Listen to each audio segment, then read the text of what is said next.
ஓம் ஸ்ரீ சாய்ராம். பகவானின் பொற்பாத கமலங்களில் பணிவான வந்தனங்கள். ராமகதா ரசவாகினி நம் சுவாமி நமக்கு கொடுத்திருக்கும் மிக பெரியதொரு பொக்கிஷமாகும்.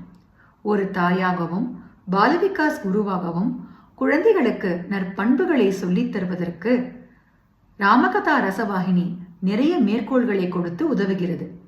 உதாரணத்திற்கு, குழந்தைகள் பெரியவர்கள் பேசும் பொழுது அருகே நின்று கவனிக்க கூடாது என்பதை உணர்த்துவதற்காக ராமகதா ரசவாகினியில் நம் சுவாமி ராஜா தசரதர் சக்கரவர்த்தி மூலமாக நமக்கு ஒரு காட்சியை விளக்குகிறார்.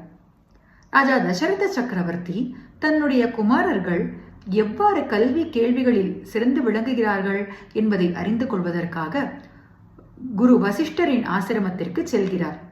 அவர் வருகையை உணர்ந்த ஸ்ரீராமரும் அவருடைய சகோதரர்களும் அவரை விழுந்து வணங்கி பெரியவர்கள் பேசப் போகிறார்கள் என்பதை உணர்ந்து அவ்விடத்தை விட்டு அகன்று செல்கின்றனர். ராமரின் இந்த அரிய பண்பை நினைத்து குரு வசிஷ்டரும் தசரத சக்கரவர்த்தியும் அகமகிழ்ந்து கொள்கின்றனர்.